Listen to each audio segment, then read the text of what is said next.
nkeke velia ike le nye dudopomonya kaka ike petanya nye be nuse ike dunaji medogbera bena esinele toji le fiasi yala o toji nonoa ahe maupe yaira vanao eye dipo a konkume denti o eye mau pe nuse adezon alegbegbe bena o kuhia aho mau me pe donti le fiasi ya le Yesu pe nkome ike nele ha kwa si ji ne dipo na kpo la fi kenele fofo miede akpena o le gapopo siata le eyi siata miede akpena o apeto ela bena maunu so katato yenenye nusen ike trona mepe agbe nusen ike dunaji nusen ike kokona meto tepele danade tepe bupu do gbera bele fiesi ya ya dometo de siade na taka pakple dipo pe nusen ya eye be agbe o na tro eye be fomeo na wodeka eye be edo madamada okata na poto pagban na dole agbe okata me eye to ye di a de popo na luho na etio na susuo na nutuo nyonuo de kakpio de tugbio de popo na amesiame le fiesi ale Yesu penkome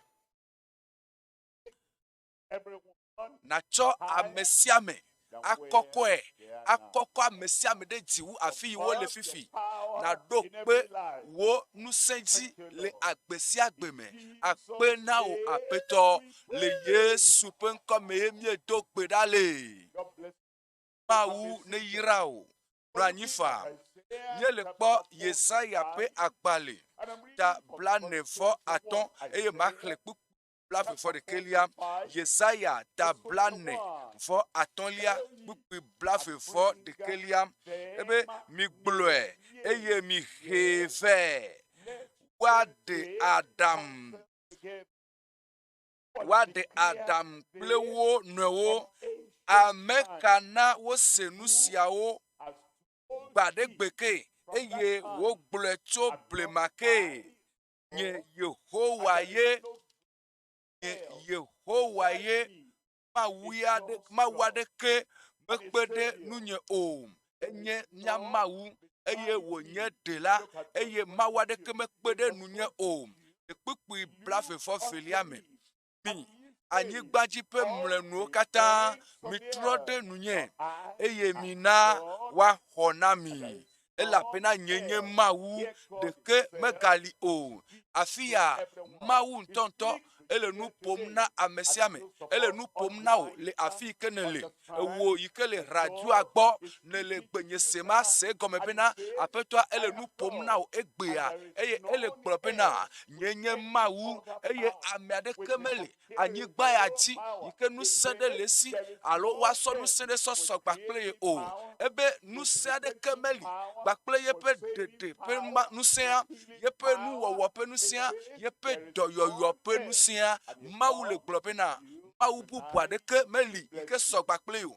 eye eva fiesi ya tokerebe ya yirao eye wo ike le tojia ya yirato yenenye egblon le kpukpu blavefo de keliame ebe mi gblɔe eye mi heve ebe wa gblɔe na o ele gblɔ na de ele gblɔ na yepe nyagblɔdila ele gblɔ na yepe gbefadela ele gblɔ na yepe nyatsɔla ebe yi eye na gblɔ na wo le ti dede kpɔkpɔ gblɔ na wo bena mawu ye wonye eye ele amedeke dɔyɔyɔ dzimenelea ebe gblɔ na wo bena mawu ye wonye eye wa yɔdɔ gblɔ na wo le ti gadede gblɔ na wo be mawu ye wonye eye mawu gadela ye wonye eye wo gblɔ bena ebe mi gblɔ eye mi heve esia ye wɔ ge wo le na te tsɔ mawu mebe na te gogo mawu lekeke anye adika ike le dzi o lekeke anye agba ike le dzi o lekeke anye enu yi me tom nelea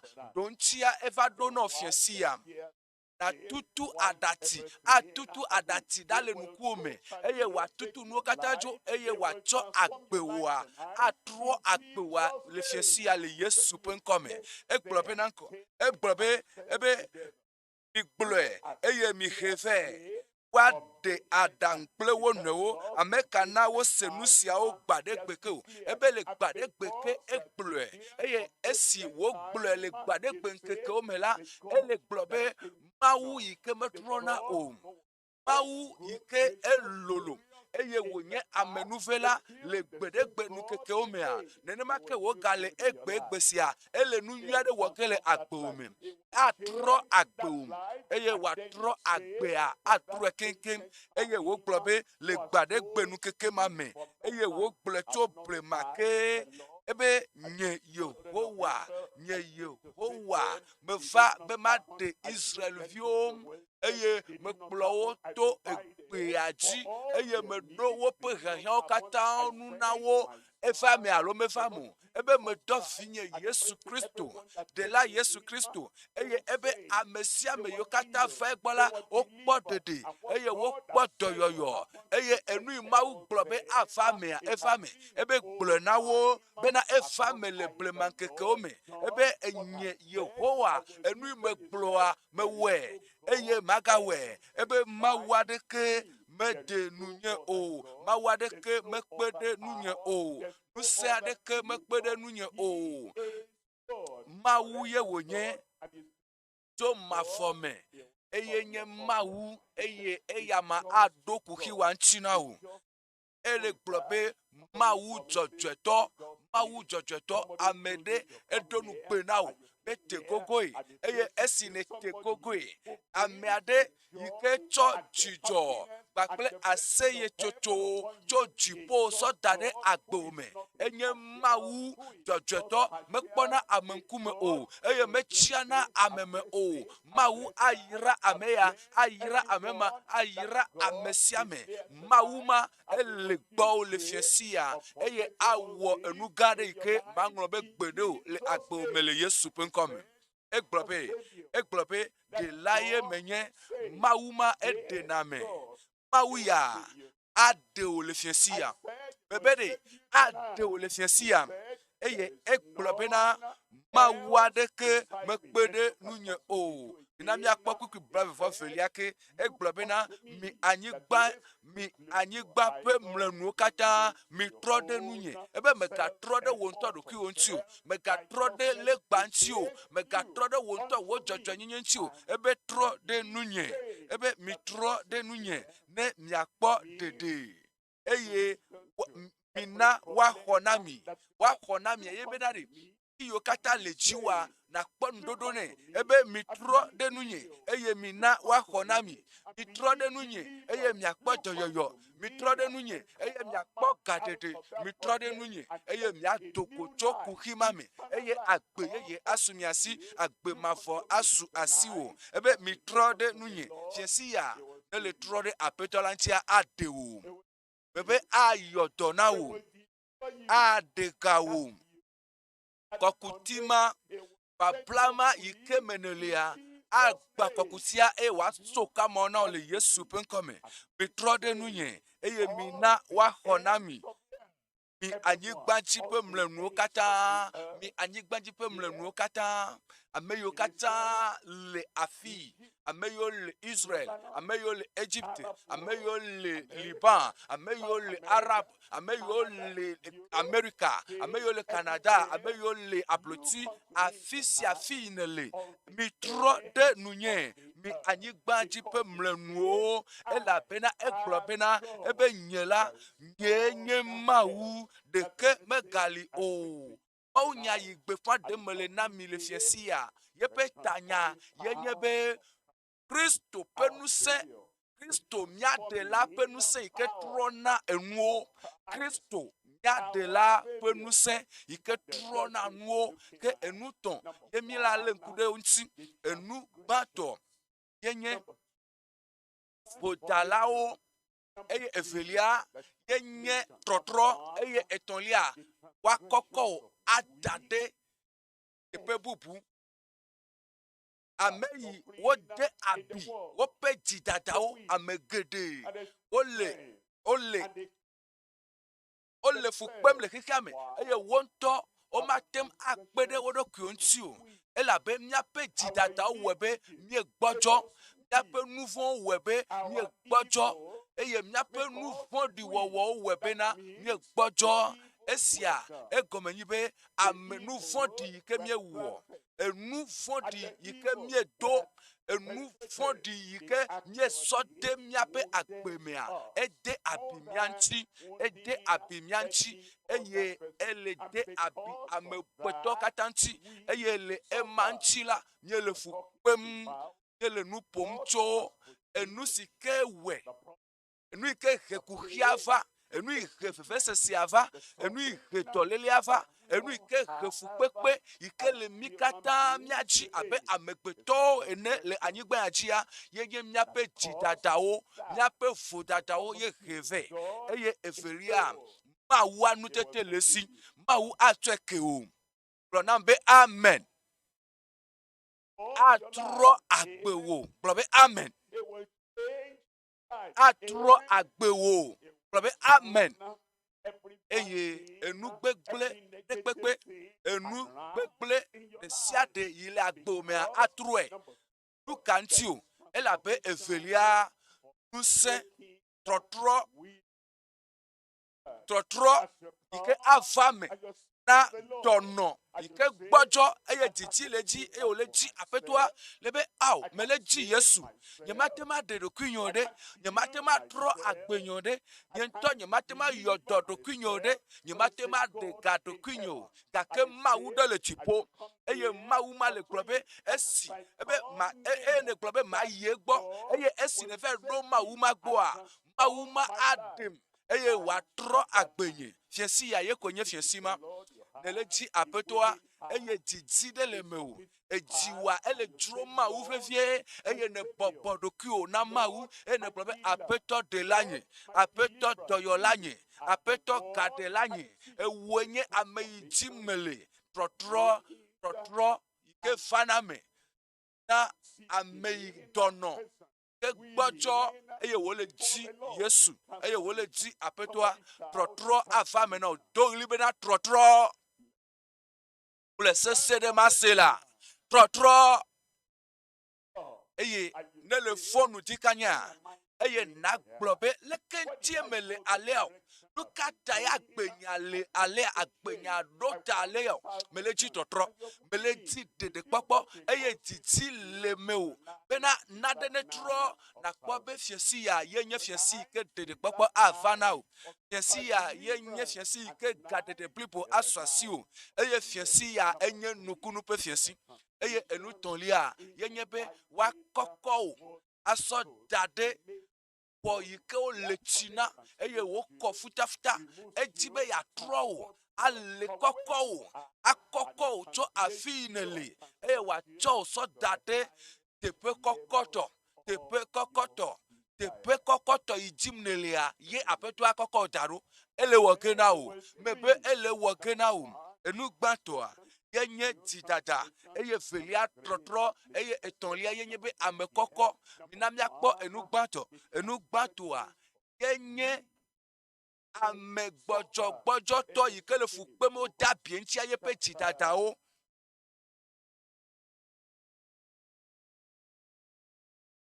ame adu yepe ekucheche yike dogocho yepe nume kake jidalao pe lupola adu nuvoni mawu pe nya ele klobenade jidalao nuvon olao okata owo nuvon eye mawu pe nuti kokwe hia otim esia yenye nuvon olao pe fu pepe nuvon olao amegbeto ocho fu pepe fawonto orokwiji ebe lupo jidalao be lupo adunuko adu dasese pipiwi atonlia eglobe ameka ese mawu penya komo sese nyoto dola nwasi olenchi eye na bobo dokio na mawu penya enya ike swasio eye nubla nupopo acho jipo avanao chochoke acho jipo ava nawo gadede katutu atso dziƒo eye wòava na wò. Ebe meka ye se gɔme gɔmesese nyuie hea nudzedze kpɔkpɔ vɛ. Ne miesɔ ega kpevia akpa ve le si nyina miakpɔ akpa velia ke ame ma wɔ nu teƒewo ƒe mɔkplɔawo de agbegble me lododo ta 8 kpukpui atɔ̃lia ebe ke ame ma wɔ nu teƒewo ƒe mɔkplɔawo de agbegble me ke ame ma wɔ nu teƒewo ƒe mɔkplɔawo de avevesese me ke ame ma wɔ nu teƒewo ƒe mɔkplɔawo de afukpekpe me ke ame ma wɔ nu teƒewo ƒe mɔkplɔawo de avevesese me. Ele kpɔ agbewo eye ne kpɔ vevesese yi ke le agbewo me fukpekpe yi ke le agbewo me dɔlélewo yi ke me tom ne le eye ayaƒoƒo yiwo le ƒo va le kpe mi le mɔa dzi nu ka ŋuti o le míaƒe dzidadawo ta ye le míaƒe nu vɔ̃wo ta ye eye ale yi ke le nɔ agbea le anyigba dzi le afi ɖe kpekpe le anyigba ya dzi afukpekpe le eye dzidada le teƒe ma afi si afi yi ke nu vɔ̃ le afi ɖe kpekpe eye afi ɖe kpekpea nu vɔ̃ wɔwɔ le dzi yim ele afi si afi nu ka ŋuti o ele abena wo katã la wowɔ nu vɔ̃ eye Mawu ƒe ŋutikɔkɔe hiãwo tim afi si afi nu vɔ̃ ƒe ati le afi si afi nu vɔ̃ ɖi wɔwɔ ele ko afi ma fukpekpe le eya ŋuti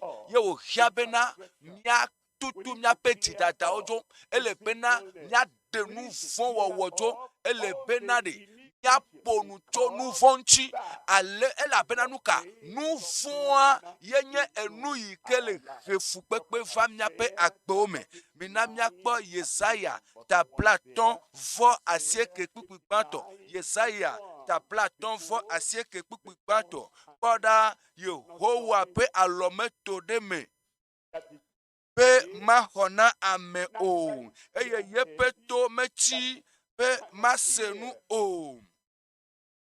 Mawu sena nu loo. Mawu ƒe asi akɔkɔ ɖe dzi. Nu ka ta mele me vam o? Nu ka ta wòle he ɖe megbe o? Nu ka ta yeƒe ɖeɖekpɔkpɔa yeƒe dɔyɔyɔa yeƒe gaɖeɖea nu ka le he ɖe megbe o? Míaƒe aboyome ƒe vovokpɔkpɔa nu ka le he ɖe megbe o? Nina míakpɔ kpukpui velia ke boŋ miaƒe vodadawoe klã mia kple miaƒe Mawu dome. Wo nu vɔ̃wo xe yeƒe ŋkume eye miaƒe nu vɔ̃wo na be wòɣla ŋkume ɖe mi be magaɖo to mi o. Nu vɔ̃wo ye dzidadawo ye vodada yi ke miewɔ nu vɔ̃ ɖi yi ke miewɔ eye agbe nu vɔ̃ ƒe agbe yi ke nenɔ yewɔe bena míaƒe nu vɔ̃ aƒetɔa ƒe gaɖeɖe aƒetɔa ƒe dɔyɔyɔ yeƒe nublanuikpɔkpɔa míaƒe nu vɔ̃ wɔe bena etutu yeƒe asi ɖa eye ne le va fie si ya eye nekplɔ aƒetɔa me trɔ aƒetɔa me ɖɔli mɔ me tsia mɔ bubu aƒetɔ nu vɔ̃ mɔ yiwo katã me wɔa me gbe nu ɖa le wo gbɔ eye me va me le di wo tsɔtsɔke me le di wo nublanuikpɔkpɔ me le di wo tsɔtsɔke ɖeɖe kpɔkpɔ ade gbɔ o. Mina miakpɔ Salumowo tabla 1 kpukpui gbãtɔ me le gbɔ ŋutsu aɖe yi ke enɔ fu kpem eye vevesese nɔ yeƒe agbe me eye teteɖeanyi va yeƒe agbe me eye eyɔ katã la enye yeƒe dzidada ƒe metsonu eye wògbɔdzɔ eye wòxɔ abi eye wònɔ fu kpem eye vɔ la le agbe mea ɖoƒe kɔkɔtɔ ɖe le esi vɔa ele fu kpem. Mikpɔ na miakpɔ enu yi ke wòwɔ le Salomo ƒe agbalẽ tabla 1 kpukpui gbãtɔ kpukpui velia ebe Mawu kpukpui tɔ̃lia ve nunye le wo dɔme nyonyo la nu eye le wo nublanuikpɔkpɔ sɔgbɔ la nu tutu nye dzidadawo ɖa elabena menye be ziale si dzidada mo kpɔtɔ le afi ma eye ne le wo kpɔm eye ne le wo xlẽm eye nate ma xlẽ wo ɖekaɖeka sɔ ku ɖe ŋutinyea fukpekpe la kpɔtɔ anɔ dzi yim le agbenye me gake la me le kuku ɖem na wo gake la me le gbe dom ɖa bena natutu nye dzidadawo ɖa eye aƒetɔa le fiasi ya ele wɔ ge na wo me be aƒetɔa le wɔ ge na wo gake megblɔ be ame ɖe ƒe dzidadawo lo megblɔ be tɔnye be dzidadawo lo megblɔ be dzilanyewo ƒe dzidadawo megblɔ be amegbetɔwo ƒe dzidadawo ye wɔ be awo ebe nye dzidadawo ebe nye dzidadawo na ne le da asi ɖe dzi eye ne lɔ bena ɖe kuxinyea yeyea aƒetɔa atutu wò dzidadawo dzo eye ne dzidadawo dzo vɔa kpekpea tsã adzo vɔvɔa adzo eye gbegblẽa tsã adzo eye teteɖeanyia fuwamea wo katã wole adzo le Yesu ƒe ŋkɔ me. Mina miakpɔ kpukpui enelia le fekpe me ebe le tsi nam keŋkeŋ tso nye vodada me ebe enu yi me dro ɖe ye nye dzidada eye enu yi bia me le wɔa ye nye be le tsi nam kplɔ nu tsinye le tsi nam keŋkeŋ tso nye vodada me eye naklɔ nu nye tso nye nu vɔ̃ me fiasi ya ele me va ge na wo aƒetɔa le wɔ ge na wo na miakpɔ kpukpui wolia me ebe kpukpui asiekelia tsɔ akutsa klɔ nye nu vɔ̃wo ɖa ale tsi na wo kekeŋ eye atrɔ agbewo le fiasi ya ebe tsɔ akutsa klɔ nye nu vɔ̃wo ɖa ebe le tsi nam ne mafu titiwu detifu le tsi nam ne mafu wu detifu fiasi ya ye nye fiasi o mina miakpɔ Hebritɔwo ƒe agbalẽ tasieke Hebritɔwo tasieke kpukpui atɔ̃lia Hebritɔwo tasieke kpukpui atɔ̃lia eye le esia ta wònye nubabla yeye ƒe avuléla bena le esi eku le miata eku le tanye eku le tawo eku le mi katã ta esi wòku le xɔxɔ tso vodada siwo le nubabla gbãtɔ me ŋuti ta la ame siwo wòyɔ la na xɔ domenyinyi mavɔ ƒe nugbedodo esi aƒetɔa yɔ eye ne tɔ esime aƒetɔa yɔ eye ne trɔ dzime esime aƒetɔa yɔ eye ne gblɔ be aƒetɔ nye si metrɔ tso nu vɔ̃ nyewo katã me metrɔ tso dzidada nyewo katã me eye meva kple dzi blibo meva gba kple nye luʋɔ blibo nye susu blibo meva gbɔwò eye mele kuku ɖe na wò be natsɔe kem atsɔe ke wò amen. Esi me le biam bena ne le tsi na ma ale tsi na wo esi na bie bena de na trɔ agbewoa atrɔe awɔe na wo le Yesu ƒe ŋkɔ me.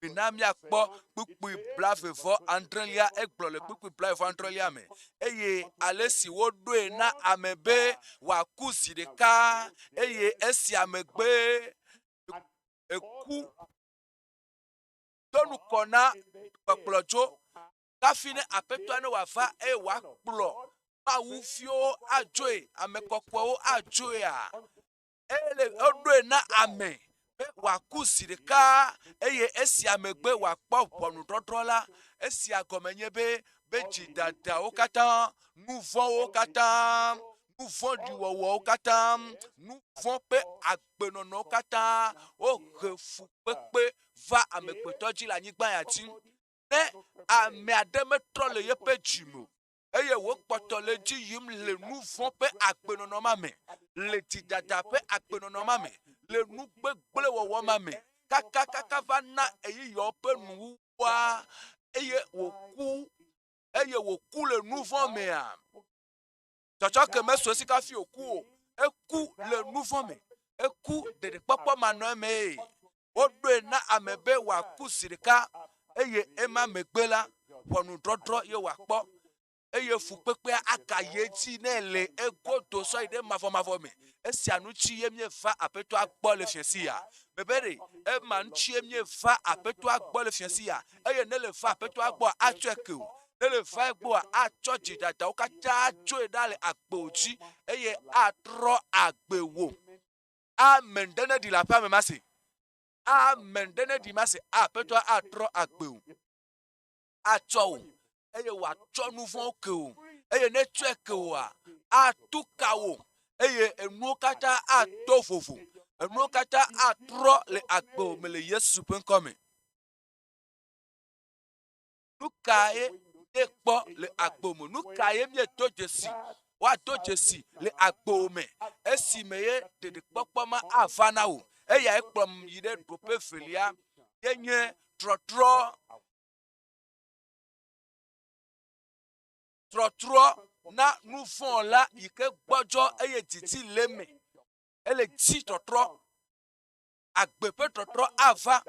Agbe yeye ava. Agbe mavɔ ava na wo. Na miakpɔ Yesaya tagbã kpukpu nyilia. Yesaya tagbã kpukpu nyilia. Ebe ite va gbɔnye. Ebe debla. Ebe kabakaba megagble yi ŋuti kura o. Ebe esia ye nye gaƒoƒoa. Wo ɖeɖekpɔkpɔ ƒe gaƒoƒo. Wo gbugbɔwɔ yeye ƒe gaƒoƒo. Wo tsɔtsɔke ƒe gaƒoƒoa eɖo vɔ. Eye ɖemɔ na Mawu. Ebe miva miadrɔ ʋɔnu. Ne miaƒe nu vɔ̃wo le abe nyagãdi ene la, woafu abe sino ene. Eye ne wobiã abe aɖabe ene la, woƒo ɖi vɔ̃ɖi. Afɔkunu. Ebiã. Enu dzĩa enye afɔku. Kɔa kɔla dzire. Yenye enu yi ke amewo zãna bena wòatem adze. Eye ne le afi ma le kpɔma anya be afɔku ɖe le afi ma. Eye enu yi gblɔm aƒetɔa le yenye be nu vɔ̃ wɔa dzidada wɔwa ne wobiã abe nyagãdi ene la woafu abe sino ene. Amen. Fiesi ya ye nye fiesi ya.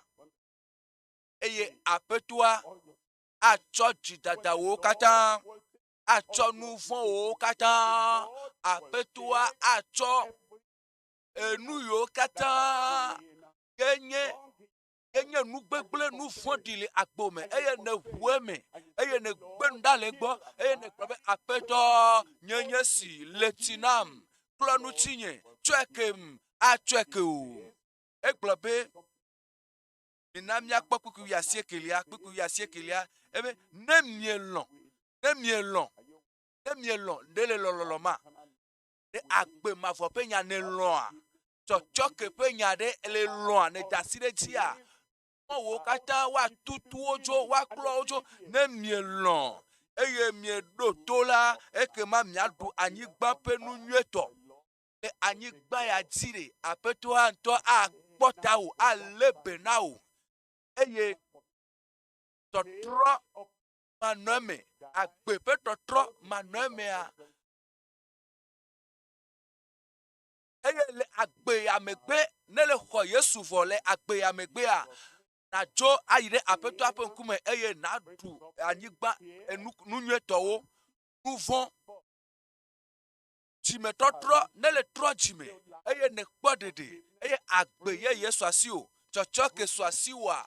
Atsɔ enu nyuiwo va na wo le anyigba dzi le afi ya. Eye nenema ke le mavɔmavɔa me tsã asɔ asi o. Amen. Demɔ na matsɔe fia o. Dɔwɔwɔwo da 19. Ale ke wotrɔ le woƒe nu vɔ̃wo yome.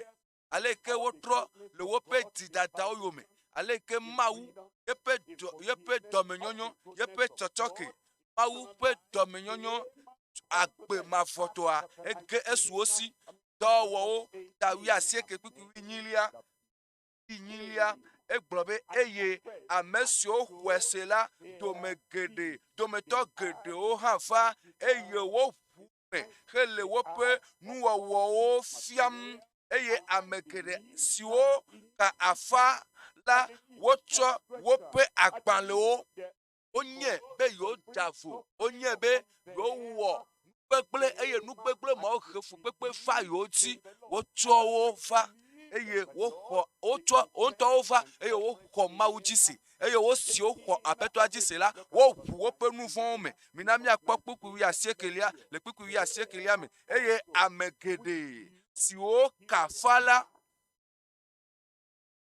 wole fifi me wole sekitowo me wole kpeʋuha vovovowo me wole nugbegble wɔla ƒe hasoso vovovowo me wotsɔ nuwo katã va wotsɔ katã va ale amewo ƒe ŋkume wotsɔ woƒe agbalẽwo va ƒoƒu eye wotɔ dzo wo le wo katã ƒe ŋkume eye wobu woƒe home eye wokpɔ klosalo 50 tsɔtsɔ ke tso Aƒetɔa gbɔ ne le trɔ dzime abale na trɔ dzime le fiasi ya tsɔtsɔ ke ava na wo ɖeɖekpɔkpɔ ava na wo agbemavɔ ava na wo le Korintotɔ ƒe agbalẽ gbãtɔ tade na míaxlẽ tso kpukpui 19 Korintotɔ ƒe agbalẽ gbãtɔ tade kpukpui 19 mele nu ƒom tso dzidada ŋuti bena dzidada ehena fukpekpe vana nu vɔ̃ hena fukpekpe vana vodada hena fukpekpe vana nu kae nye dzidada o nu kae nye nu vɔ̃ nu kae nye nu vɔ̃ ɖima yi ke hena kpekpe mawo katã va amegbetɔ ƒe agbe me ŋutsuwo nyɔnuwo ƒe agbe me Korintotɔ ƒe agbalẽ gbãtɔ tade kpukpui 19 alo mienye bena ame madzɔmadzɔwo manyi Mawu fiaɖuƒe la ƒe dome oa ame madzɔmadzɔwo nu kae nye nu madzɔmadzɔ enu madzɔmadzɔa yeƒe akpasaka yenye nu dzɔdzɔ nu vɔ̃ɖia yeƒe akpasaka yenye nu nyui dzidada yeƒe akpasaka yenye enu nyuietɔ ne agbewoa eɖe ne fiana agbewoa eɖe ne fiana dzɔdzɔ nyenye ƒe akpasaka ego madzɔmadzɔ nyenye alo agbewoa eɖena anuku aɖe tɔ nyenye ƒe akpasaka agbewoa eɖena kɔkɔe nyenye ƒe akpasaka sɔfiana ema yenye dzidada eye dzidada ehena nu vɔ̃ vana eye nu vɔ̃ hena fukpekpe vana eye fukpekpea dzimetɔtrɔa ya ehena tsɔtsɔke vana ehena ɖeɖekpɔkpɔ vana alo mienye bena ame madzɔmadzɔwo manye Mawu fiaɖuƒe la ƒe dome oa migana woable mi o ahasiwɔlawo kple trɔ̃subɔlawo kple matrewɔlawo kple hadzelawo kple ŋutsu siwo dɔna kple ŋutsuwo kpukpui 8 kple fiafitɔwo kple nubialawo kple ahamulawo kple busubɔlawo kple adzodɔlawo la womanyi Mawu fiaɖuƒe la ƒe dome o. Nu ka ye míawɔ bena ɖeɖekpɔkpɔ ma nesu mía si o? Nu ka wole bena ɖe na va míaƒe dzime tsitsi ka la nɔ mía me bena agbe yeye agbemavɔ na va o? Mina míakpɔ kpukpui 21 eye nenem mia dome ame sia ame aɖewo nɔ tsã Aƒetɔa akplɔ nu tsi wo le fiasi ya ke wole tsi na mi ale tsi na wo ke wona mia ŋuti kɔ ke wotso afia na mi le Aƒetɔ Yesu ƒe nukɔ kple mía Mawu ƒe gbɔgbɔ la me ne le va ne le togo le nu vɔ̃ wɔa me ne le togo le dzidada wɔa me ne le togo le nu vɔ̃ɖi wɔwɔa mea Aƒetɔa axɔ wo le fiasia aɖe wo le fiasia eye atrɔ agbe wo le fiasia ele agbe wo trɔ ke le nyaɖeɖefia ƒe agbalẽ ta 8 kpukpui nyaɖeɖefia ta 8 kpukpui 9 eye mese gbe bubu to eye mese gbe bubu aɖe tso dziƒo le gbɔgblɔm bena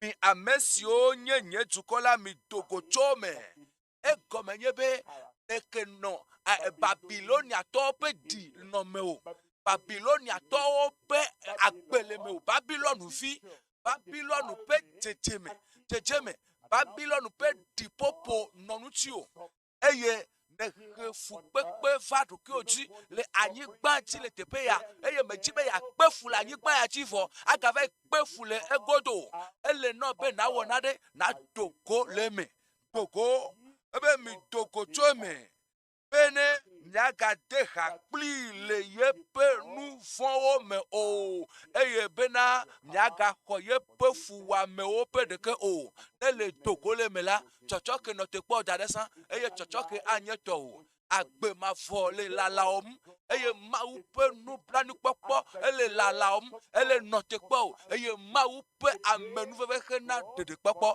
Mawu ƒe amenuveve hena dzɔdzɔnyenye ele nɔ te kpɔ o anye tɔwo le fiasi ya bebe tɔwo ye wònye le fiasi ya fika ne le hã fika ne le hã fika nyɔnu malo fika ŋutsu malo egbɔna na o ɖeɖekpɔkpɔ gbɔna na o dɔyɔyɔ egbɔna na o gaɖeɖe ezɔ gbɔna gbɔ o le fiasi ya le Yesu ƒe ŋkɔ me.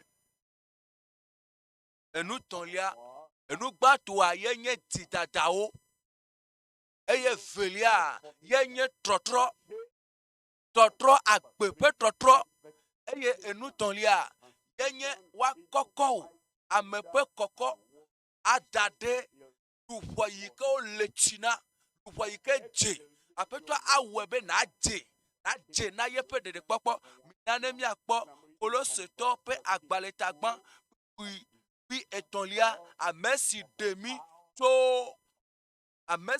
mi tso vivitsi ƒe xexe la me ame si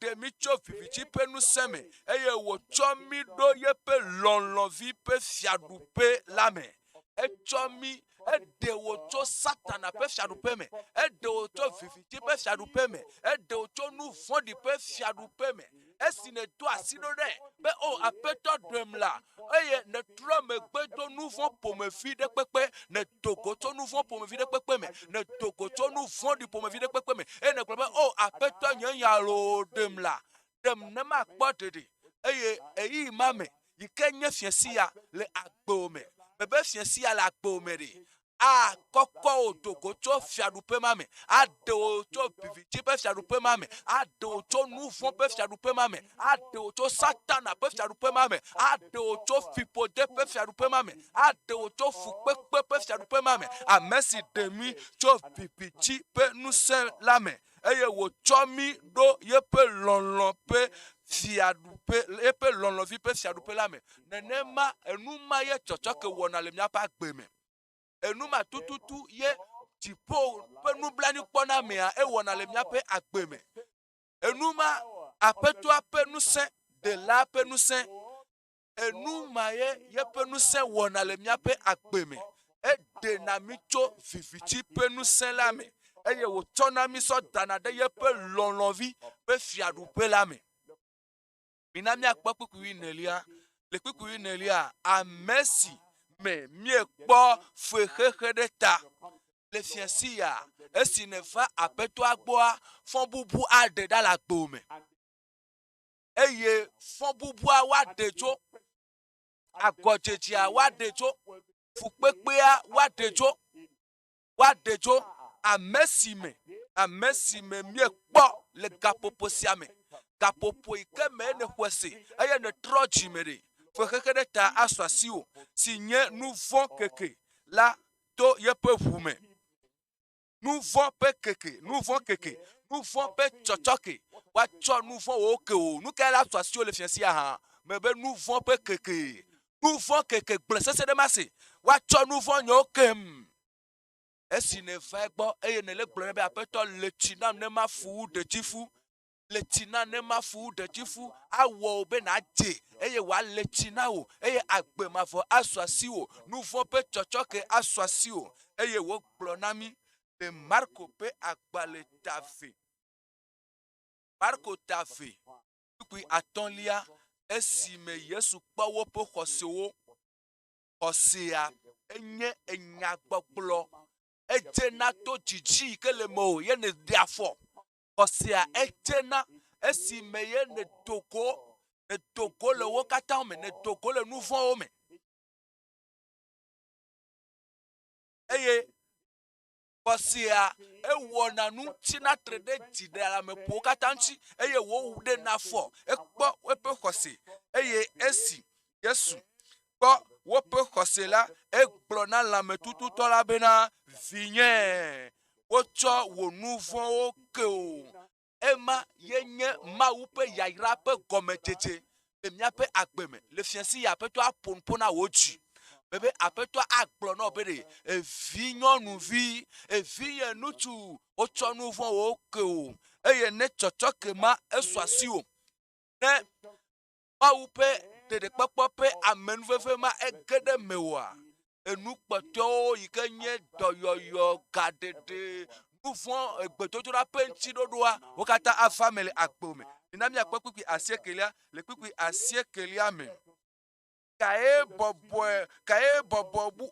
bobo wube wa glona la metutu tola bena wocho wo nouveau ke olo alo wa glo bena titre na cho wo aba eye na asolima ha le kpikwi wolia me ke ne mia nye bena nusele amegbeto vila sibe wa cho nouveau akele anyigbaji e glona la metutu tola bena mele e glom na le kpikwi de kelia me Pele glom na wo bena chitre cho wo aba eye na yi ape wo me enu gbatu a ike la fa yenye chochoki enu gbatu a yenye akpe mafo enu gbatu a yenye dede popo ela bena dede popo ye huna jipo pe agbona me ye huna jipo pe agbona mi bena mi ayi de jipo le toyoyo ma megbe Eglobena cho wo aba ne na yi ape wo mem.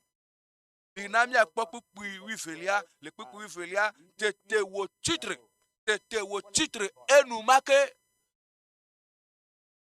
kakame na titre ha kakame na kpoto yoyowo fukpekpe mo yo kata me tom nelele akpo me ade kakame ma wo atreo enu make brobe enu make etitre tete wo titre eye enumake esi wo cho yepe abala edogole wo kata penukume nenembena kuvia do wo kata eye wo kafu ma wu globena miekpo ale nusia wo togbe po o miekpo ale nusia togbe po o ele me vage na o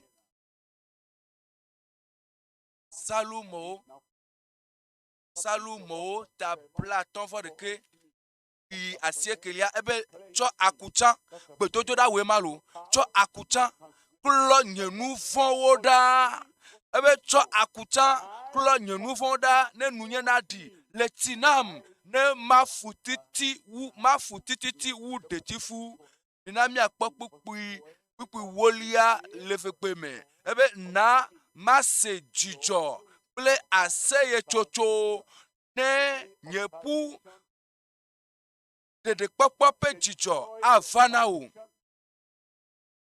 dede pe jijo adro woji eye wa do wo lu fon le piensi ale Yesu pen come na mase jijo ple aseye chocho ne nyepu sio ne ngela na gli ple jijo nenyi be dede kpokpo fala agbe ye vana jojo nyenye vana eye chocho ke vana eye menye dede kpokpo esare katoko yolo menye ben kekede kakope dede kpokpo yolo va dede kpokpo ikela no jim kaka na agbe openu eye apetoa ike dewa eye nto ale ode asi kakple ye pe gbogbo nya dede fia taton ukpi nelia le nya dede fia taton ukpi nelia Pipi nelia ebe gakela ekpo nuko veado le sades esio me podi wope awo o eye wa zokpa plim le awuyo me awuyo nu fon lao ma do awuma o awuma ano jajede ano rie awu eye mapo o me podi wope awo o eye wa zon pa plim le awu yo me ela bena woje de kpokpo ike swasio egbea awe be na je eye na yeji le apeto apete de kpokpo me le agbewo pe eyi yo kata eye de kpokpo ma awo be na je eye ne le tokpe toto dajia ejebe wa tona wo eye ne le yo mawo ejebe mawo atona wo eye ne le ji donchi na kuhidia ejebe mawo anawo donchi eye ne le jina de la ejebe mawo atona wo mawo anawo ela bena etweku ela bena edewo ela bena efenuwo eye agbe mafo le meota enele son paple apetoa awebe na je ela bena okpakli ele son eye nyi wo so he eye nebe gameasu bena mi atole anyigba ya ti eye na bai gbo agbe mafo la na eje be na son pakli eye na no agbe pakli le chipo ela bena ye pe chochoke yi ke swasi o egbe ya ye pe dede popo yi ke swasi o egbe ya ye pe gadete yi ke swasi o egbe ya eye nufon pe kokloda yi ke swasi o egbe eye wo le china o eye wo klo agbe wo ntia eye we be ne je na agbe magbe eye na po e kume kple nu kume mebe lele kpoke nye la ma po e nye nto ma po e mele kpoke ela bena echo nufon wo ku ela bena edeka o ela be eso echo ye pe chocho ke sona o eye ne kudenchi eye wo koko o edo le fifichi pe nu selame eye megati fifichi mamu megati nu fon mame ko eye de edo to kodale me eye debe doyoyo ana doyoyo debe nukunu ana nukunu e lebe kadede ana kadede fiensi nye blena do ko club fiensi ya tonye amen. Na dasi le nouveau katanchi na gbenda le tidata o katagbo na gbenda le fotata o katagbo eye enu yo katanye nu macho na gbenda lo gbo na kula apeto me cho pugbe apeto me toko la lo gbo yo da la gbenyeme gbenda lo gbo Kristo ewe kure tanye e Calvary pe atiso kanchi be na trono no mesiano no medale agbenyeme nam nuse be mayi eye nyema ga wo nuvon ke o menyi be na yi aga va tro ano nuvon nu gbegble nu podi o ne wona cha aga no wo molo troma avana le fiesia eye ne dolele dele me o dolele dele ju apetwa akasi chu eye wa yo to na o le Yesu pe nkome ne so gbe a jiji ale mewa ne lo a enu ya petwa be na wa le so gbe awe a bobota eye na mianku ya bobota eye mia nuku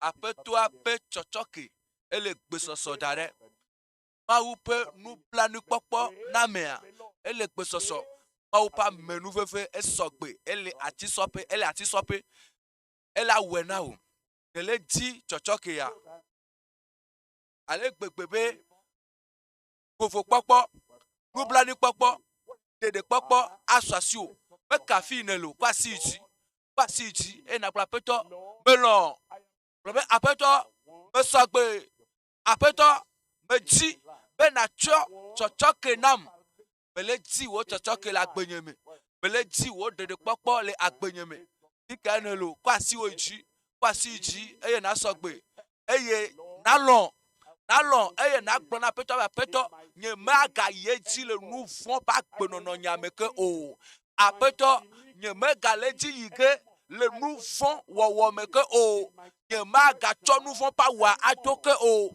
nye maga le nu fon wo pe muake o titre esine kwa siji a titre la fille que ne le titre c'est pas for de dema mele ke mele gbo fa won to le nyanu iwo ne tso nyame ne dui le jiwo me klikpa ye tie ne titre eye ne kwa sia ichi so le defia be na me sogbe be ba ko ye pe de popo me sogbe be wa cho nu fon yo kem nu fon ma yike nya odale ma open kume yike we be ne to ko le ma upe charupe ame eye ne fa le fifichi pe charupe me eye ne fa le gbojo pe charupe ne fa le fupepo pe charupe me e la kokko aso dade ye pe lɔlɔvi pe fiaɖuƒe la me kɔ asi dzi eye na tsitre eye na gblɔ nya ɖe na aƒetɔa be aƒetɔ mele dzi nublanuikpɔkpɔ aƒetɔ tsɔe kem la mele di wo tsɔtsɔke mele di agbe mavɔ mele di ɖeɖekpɔkpɔ yi ke la wɔe be masɔ gbe na dziƒo kɔkɔm le vivitsi ƒe fiaɖuƒe ma me eye na kɔkɔm ada ɖe wo lɔlɔvi ƒe fiaɖuƒe la me na kɔkɔm da ɖe wo ɖeɖekpɔkpɔ ƒe mɔa dzi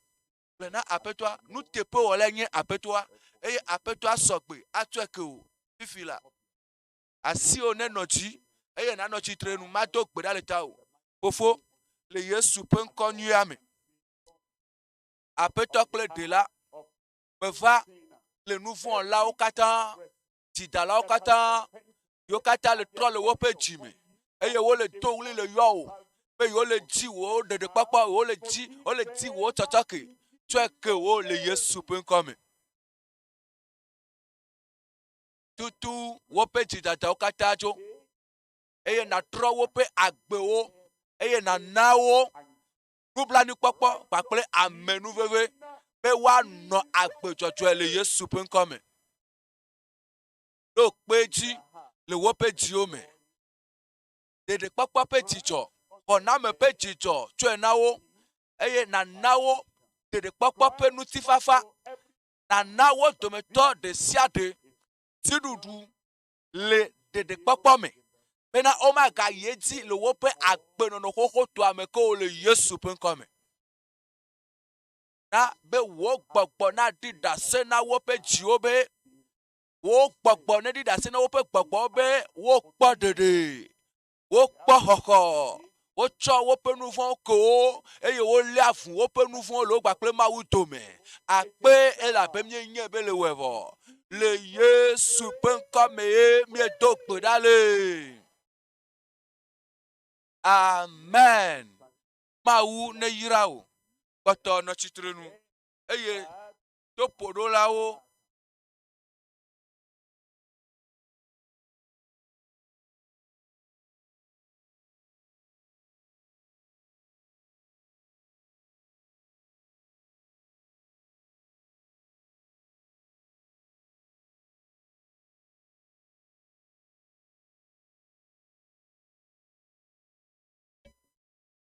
kɔ asi dzi eye netsɔ agbo na Yesu enu yi nawɔ fifi azɔa yenye be nasɔ alɔme kaƒomevi wa eye naŋlɔ ŋkɔ wo kpakple ekɔ yi me nele kpakple kaƒome dzesi wa naŋlɔe asɔ message aŋlɔe ɖo ɖa 93 04 38 38 Lase ke voton na de ke ukple ne blaton voni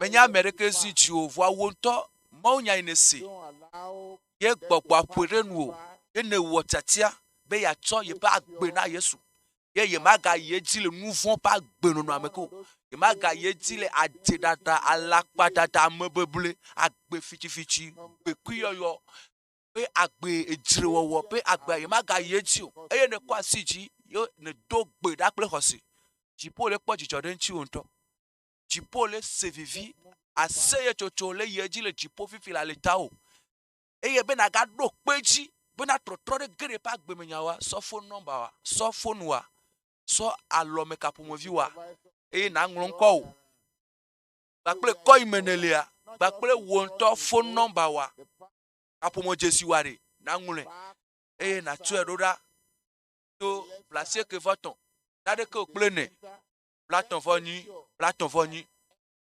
fi de pepe afisi afi ikenele wegbo be ikene wo chacha ya vo eye ne cho agbo na Yesu re elebe wa pede nti o elebe wa to gbera pede nti o elebe wa na o to poro afia wa le na nu agbe aye eya nti o hia be anglon ko bakple eko imenele ple kapomo jesi wa Anglais.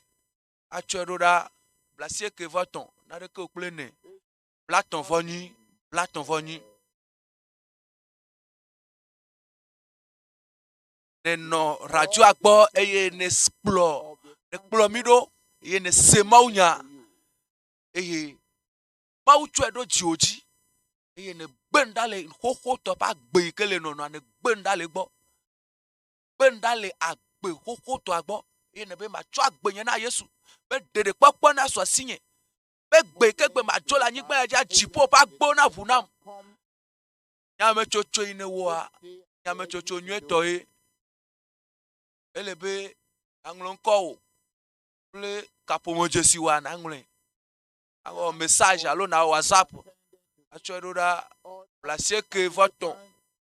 Nade ko plene. Blaton voni. E wa pere nu ti o. Ado gbeda le ta o. E wa fion afodope. Ale na te gome. Ale na yeti. Ale na yeti wa donu son.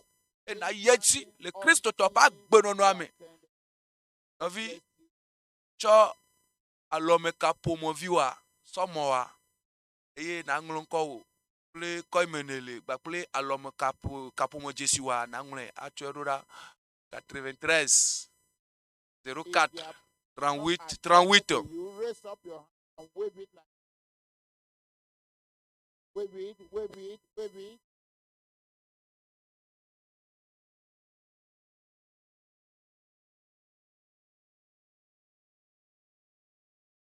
Put those people.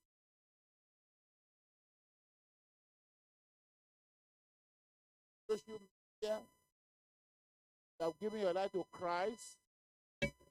Third, Nele wevoa. Elebe na ikpe dodoraji. feel it online. And Na ensure a ikpe dodoraji. Novi kere gbe dodorame. E na do gbeda na mau. Be nous saint ike dunaji. Nous saint ike dunaji. Nous saint ike po nous saint ota. Nous saint de like po nous saint ota. Jesus Christ. Nous saint ma aduchi la gbo. Saint ike po tolele po nous saint ta. Nous saint ike po me gbogbo po nous saint ta. Nous saint ike duchi le kore pepe me. Kere gbe dodorame. Be ma upe nous saint ne duchi le pa gbe me. Ne du tolele chinae. Ne du nono me ike me tomnele le fome ame la gbo me. Yesu pe nous saint aduchina o. Kere gbe dodorame. Novi to gbeda na mau.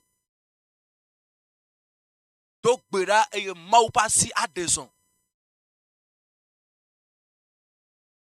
Ocho efiami le fiesi abe miape nouvon we webe. Ye pa bo meten le de miagbo. Kake ike ne kwasi ti. Eye ne jesi do ke ne lon. Pe nouvon la enye. Eye wo toke wa. Azon aye pe asi atema dagbo me. Ye pe asi a de tolele majo. E ata no don kwe chine be apeto nye mau. Me dogo le nouvon me. Me dogo le nouvon pa gbe nono me gbenda le nouvon pa gbe bo. Azon nyenye si. Wo asi ne dagbe nye me. Wo nu se ne duchi la gbe nye me. Wo nu se ne duchi. Ne du tolele chi. Ne du fipodo chi. Ne du satana pe nu se oji. Ne du pokpo fon oji la gbe nye me. Pokpo fon yo kata le fu wo mem. Yo kata le agbe nye nyamam. Ye me yi konji dokito me kpona reko. Dokito me kpona reko mati mo na reko. E hia be na yi de pokpo me na dogbera be ma ou pasi. E retolele madale pa gbe me. Dogbera. Nous saint ike dunaji. Nous saint ike dunaji. Dogbera na mau. Akene me kpa nglon ko wa do da. Eleve vie pe na nglon ko. Bakple kapomo Jesu wa na nglon. E na tue adore 93 04 38. Blasie que voton. Na reko plene. Blaton voni. Ne le wevoa novi. Ikbe dodorame. Dodoa takpekpe ya yepe tadoji no nyebe dede kpokpo ple nukunu. Mawu adeo e wa tso nukunu na o. Dede kpokpo e nukunu aswasi o. Akpagba to a ye ma va yi yenye dede kpokpo. E ne kwa si ji ne swagbo na Yesu. Ne tro jime e ye chacho ke swasi o.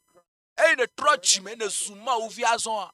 E le be ma uvi nyenye pe jena aswasi o. Ma uvi nyenye pe jena aswasi o. E ata gede gbe dodo rame.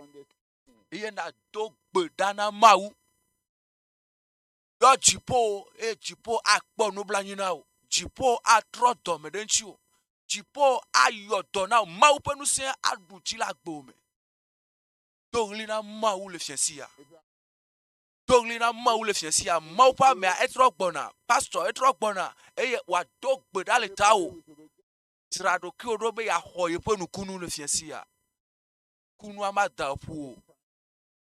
Sen ike dunati. Akeda gbo me fifila.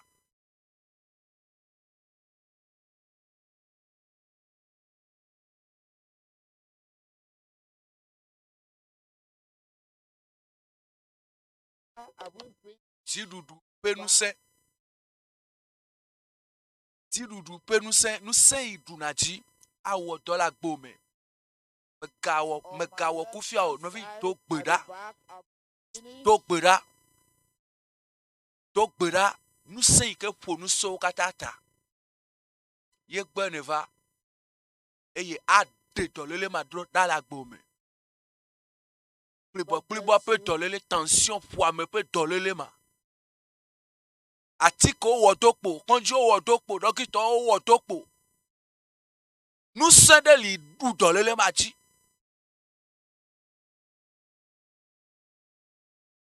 Ma upe nous sen. Bokoko pe nous sen. Wo nukunu pe gapopoa ede. Nukunu pe gapopoa de. Pastor egbona a to gbe dale miata. Eva dovo. Wakafu mawu. Mepe wakafu mawu.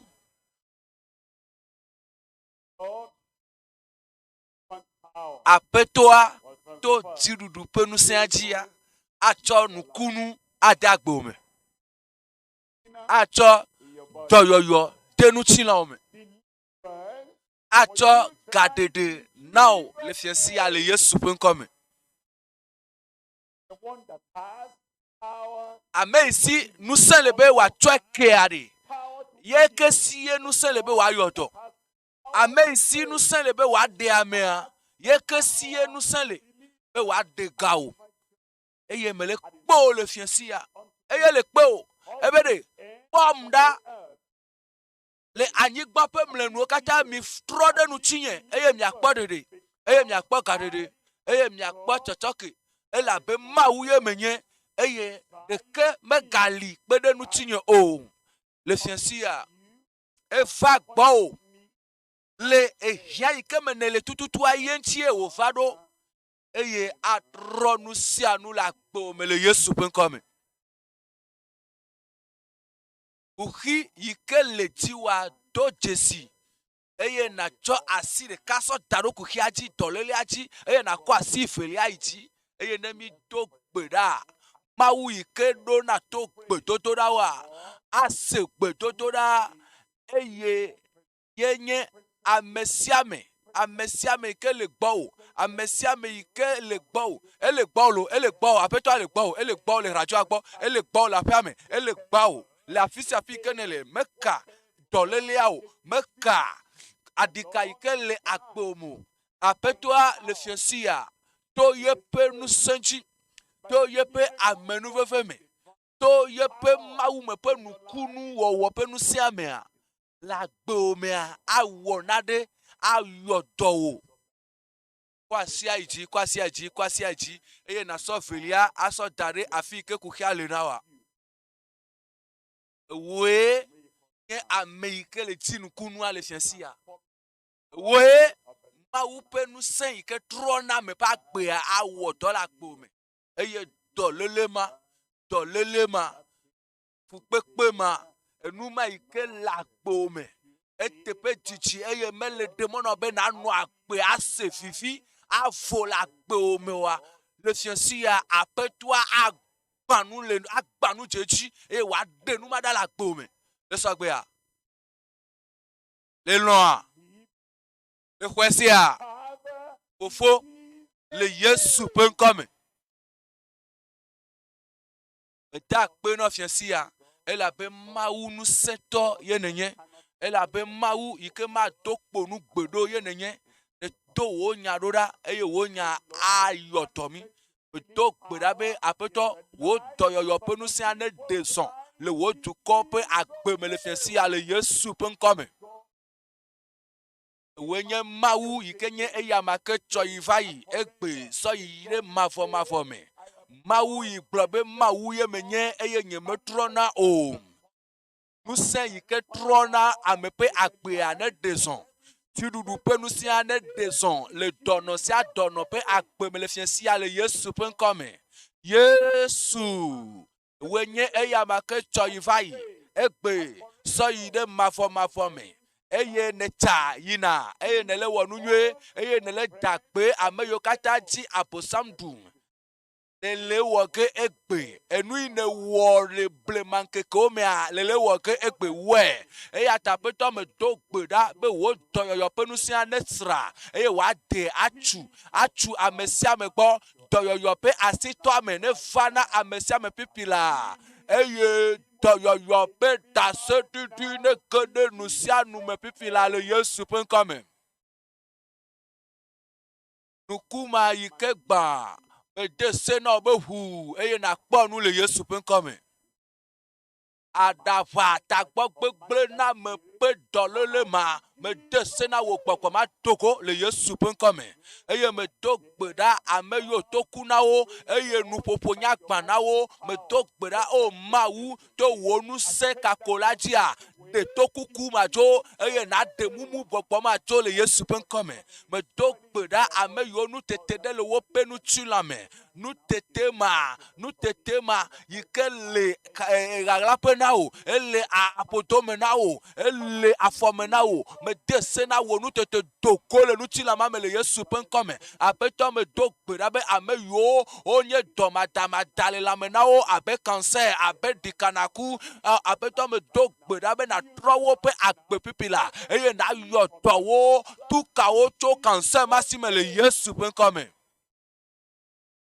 ayiku pe dolele ma ikele tepe ma me dese na ayiku ma ne gbagbe eye na ho doyoyo le Yesu pe nkome me dogbe da ameyo gbogbo fon wona fuo le wo penu chilame gbogbo fon le sikota na wo gbogbo fon le puputa na menawo tamenawo gbogbo fon le wona de le wo pe lame me le dese na wo gbogbo fon ma ikele chala me ma pe lame toko le Yesu pe nkome eye ameyo plibo pe dolele eye ati jechinawo afo jechinawo eye akpade ka tutu nawo gohane pwaye ngea yodo nawo apeto yodo nawo pifila apeto webe wa chitre eye wa zazon le Yesu pe nkome matemio kata nezu wole wo pe agbe ome eye be mawu pe amenu vefe mawu pe nu ti kokwe mawu pe nu sene woto la gbo me vivila ho wo toyoyo ho wo gadede ho wo nukunu apeto do pe ti la gbesi agbe me le Yesu pe nkome me to gbe dale amen efame now amen efame todo ki okpo na kpo be nukunua evado yepe agbe mefo eye nu yo matem awo tan wa kapopo enyesia ela be do yo avado fo katutu avado fo ele be na wonu imewo na tan na we ku igba na o tan re hunkwa na kponu ewe ikplibo sande titre eye na sasoli eye enu yo te ko be mete wona tawa azɔ la enu sia nu tso vɔ do ɖokui kpɔ nukunu wava ɖo vɔ. Ne le kpɔ ya dase koe na di dase eye nasɔ alɔmekaƒomɔa eye nayɔ dase